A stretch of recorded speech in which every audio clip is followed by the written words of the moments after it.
Amroha Lok Sabha seat पर 26 अप्रैल को दूसरे चरण में मतदान होना है।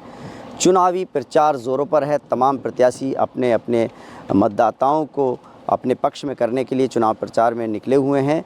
इस बार जो समाजवादी पार्टी और कांग्रेस का गठबंधन है, उससे कांग्रेस के सिंबल पर मौजूदा सांसद कुंवर दानिश अली जी हैं, जो अमरोहा लोकसभा सीट से एक बार फिर चुनावी मैदान में हैं। कैसा चुनाव प्रचार चल रहा है सर, और क्या मुद्दे हैं यहाँ पर? आप तो जाने पहचाने हैं, 5 साल से सांसद हैं यहाँ पर, किस तरह का रेस्पॉन्स मिल रहा है?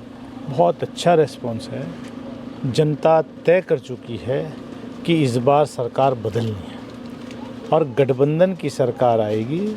राहुल गांधी जी के अखिलेश यादव जी ने जो गठबंधन उत्तर प्रदेश में बनाया है, उसकी लहर चल रही है।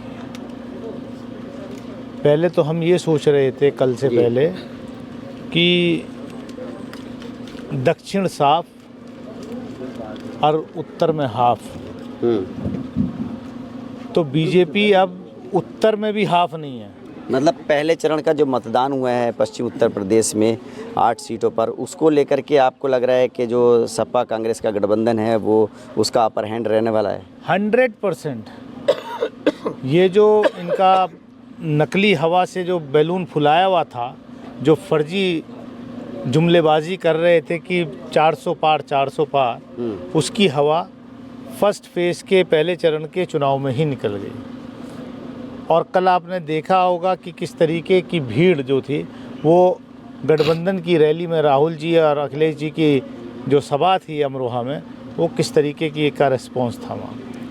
मायावती जी ने आज अमरोहा में चुनावी जनसभा की। उन्होंने बड़ा आरोप लगाया कि जिस व्यक्ति को हमने पिछली बार टिकट दिया था उसने पार्टी के साथ विश्वासघात किया, जनता के साथ विश्वासघात किया, लेकिन हमने फिर भी मुस्लिम समाज के से इसका कोई बदला नहीं लिया और दूसरी बार मुस्लिम प्रत्याशी को चुनावी मैदान में उतारा है। बड़ा गंभीर आरोप उन्होंने लगाया है। देखिए, वो बड़ी नेता हैं, मैं उनके बयान पर कुछ नहीं कहना चाहूँगा, लेकिन इतना ज़रूर कहूँगा कि मैं उनकी पार्टी से सांसद था, तो जिन उसूलों को लेकर के बाबा साहब डॉक्टर भीमराव अंबेडकर ने संघर्ष किया या मान्यवर काशीराम ने संघर्ष किया, उन उसूलों पर मैं खड़ा रहा। अब हम तो चाहते थे कि बहन जी और बीएसपी भी गठबंधन में आए। राहुल जी ने भी कहा, अखिलेश जी ने भी कहा, और हमारा समाज जो शोषित वंचित पीड़ित समाज है वो सब चाहता था इस बात को। लेकिन कुछ तो मजबूरियां रही होंगी, ऐसे ही कोई बेवफा नहीं होता। तो दानिश अली ने तो पहले सत्र से इस 17वीं लोकसभा में जी मैंने वो बेड़ियां तोड़ दी थी। जब मेरे पर दबाव डाला जाता था कि आप धीरे चलो, सरकार के खिलाफ मत बोलो, संसद के अंदर ज़रा संभल के चलो, तो मेरा तो सीधा स्ट्रेट था कि मुझे जो मेरे लोगों ने चुन करके भेजा है, जिस लिए चुन करके भेजा है, अगर मैं उनकी आवाज़ भी नहीं उठाऊंगा, अगर मैं जिस सामाजिक न्याय की लड़ाई मैं लड़ता हूं, अगर मैं उन लोगों की आवाज़ पार्लियामेंट में नहीं उठाऊंगा, तो क्या मतलब है मेरा एमपी रहने का? क्या मायावती जी दबाव डालती थी कि पार्लियामेंट में बोलना नहीं है या मुस्लिम मुद्दों पर मुखर होकर नहीं बोलना है? ये आप भी जानते हैं और पूरा देश जानता है कि तभी तो मेरे पे आरोप लगा कि पार्टी विरोधी गतिविधि। क्या पार्टी विरोधी गतिविधि?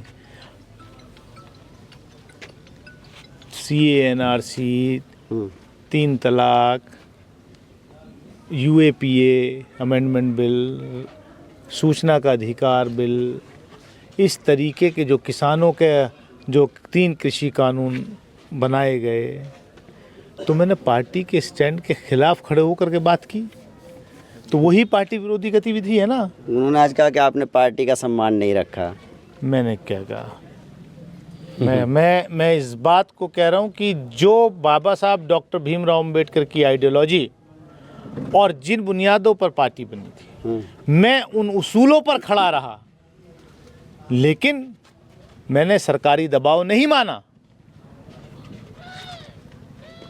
और ये देश भी जानता है, मेरे क्षेत्र की जनता भी जानते हैं और आप भी अच्छी तरीके से जानते हैं। मायावती जी अब लगातार चुनावी जनसभाओं में मुस्लिमों का मुद्दा उठा रही हैं और लगातार मुरादाबाद हो या अमरोहा हो, जो जनसभाओं में उन्होंने मंच से कहा, उन्होंने कहा कि हिंदुत्व की आड़ में मुस्लिमों का उत्पीड़न हो रहा है, मुस्लिमों के अंदर दहशत है, खौफ है, हमारी पार्टी इसको ख़त्म करने का काम करेगी। देखिए क्या है कि जहाँ पर अब जब CAA NRC का बिल आया तो हमारी बसपा के राज्यसभा में ज़रूरत थी सांसदों के वोट खिलाफ करने की उस बिल के, लेकिन 2 सांसदों ने, 4 में से 2 सांसदों ने जो है वोट फेवर में किया, 2 एब्सटेन हो गए। तो क्या मतलब है, बाहर भाषण करना एक अलग बात है, लेकिन जहां कानून बनता है वहां पार्टी की क्या पॉलिसी है, वहां जब कानून हमारे खिलाफ बन रहा हो, हमारे लोगों के खिलाफ बन रहा हो, तब हम चुपचाप वॉकआउट कर जाएं। तो मुस्लिम समाज मायावती जी के इन चुनावी भाषणों पर विश्वास कितना करेगा इस लोकसभा चुनाव में, या बिल्कुल नहीं करेगा? देखिए, मैं मुस्लिम समाज की बात नहीं कर रहा, मैं सर्व समाज की बात करता हूँ। इस देश का जो बहुजन समाज है, जो शोषित, वंचित, पीड़ित समाज है, जो schedule caste, schedule tribes, other backward classes, minorities है, वो सब समझ रहा है। आगे बढ़ते और हैं। राहुल गांधी जी ने जो कल भाषण किया अमरोहा में, वो आपने सुना होगा कि हम क्या करना चाहते हैं, गठबंधन की सरकार बनेगी तो क्या होगा। लोकल मुद्दे की बात करें अगर अमरोहा की, तो आपका मुकाबला इस बार किससे होने वाला? पिछली बार तो कंवर सिंह तंवर थे मुकाबले में, दूसरे नंबर पर रहे थे भाजपा के प्रत्याशी, इस बार फिर वो मैदान में हैं, लेकिन एक बसपा के भी मुस्लिम प्रत्याशी हैं यहाँ पर, तो क्या लग रहा है मुकाबला किस तरह का होने वाला है? देखिए, बसपा के प्रत्याशी का कहीं कुछ नहीं है। हम पिछली बार भी EVM के बैलेट पे हमारा नंबर 2 स्थान था बैलेट पे, और कंवर सिंह तंवर BJP का नंबर 1 था, तो उनको हमने तकरीबन 64,000 वोटों से पराजित किया था। इस बार वो मार्जिन बढ़ेगा, सीरियल वाइज अभी भी ऐसे ही है, इस बार भी ऐसे ही है।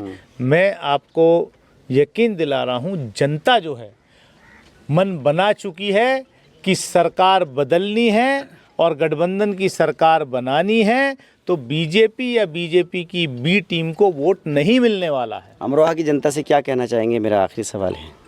अमरोहा की जनता अपने जनप्रतिनिधि पर फ़क्र महसूस करती है कि पिछले 5 साल में जिस तरीके से हमने देश के किसी कोने में कोई जुल्म ज़्यादती होती हो उसके ख़िलाफ़ जो आवाज़ उठाई है, वो अपने आप को फ़क्र महसूस करती है।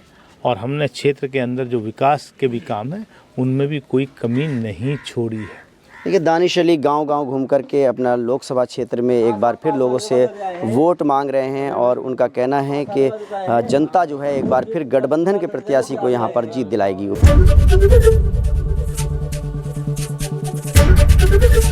ABP गंगा, खबर आपकी, जुबान आपकी।